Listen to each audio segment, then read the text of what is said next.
চতিয়াৰ দক্ষিণাঞ্চলত নাহৰ ফুটুকীৰ আতংক অব্যাহত আছে। দৈনিক পশুধন নিধন কৰি সন্ত্ৰাস সৃষ্টি কৰিছে নাহৰ ফুটুকীয়ে। শনিবাৰে নিশাও ছাগলী নিধন কৰাত আতংকিত হৈ পৰিছে অঞ্চলবাসী। নাহৰ ফুটুকীটোক শীঘ্ৰেই পিঞ্জৰাবদ্ধ কৰিবৰ বাবে বন বিভাগক দাবী গাঁওবাসীৰ।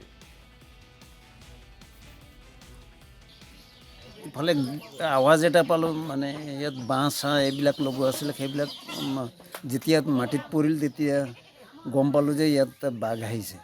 তেতিয়া চিঞৰ বাখৰ কৰি বিচনাৰ পৰা উঠিলোঁ। উঠিয়েই আমি চিধা আহিছোঁ ইফালে। আহি দেখিছোঁ মানে ইয়াৰ পৰা ছাগলী টানি লৈ গৈ আছে। তেতিয়া এইখিনিত গৈ দেখিলোঁ তিনিটা ছাগলী টানি লৈ গৈছে, এটাক ডিঙিত ধৰি লৈ গৈছে। এই তামোল গছত ফাঁচ লগাৰ কাৰণে বেছিকৈ টানিব পৰা নাই, নহ'লে ই লৈ পাৰ হৈ গ'লেহেঁতেন। তেতিয়া আমি চিঞৰ বাখৰ লগালোঁ, ইঘৰ সিঘৰ চিঞৰ বাখৰ লগাওঁতে এই নঙলাটো পাৰ হৈ গুচি গৈছে। আমাৰ ইয়াত 5টা গৰু মাৰিলে এসপ্তাহৰ ভিতৰত। তাৰপিছত মাজত 4টামান দিন এনেই একো অহা নাছিলে। তাৰপিছত আকৌ আজি পুনৰ আজি আহিলে।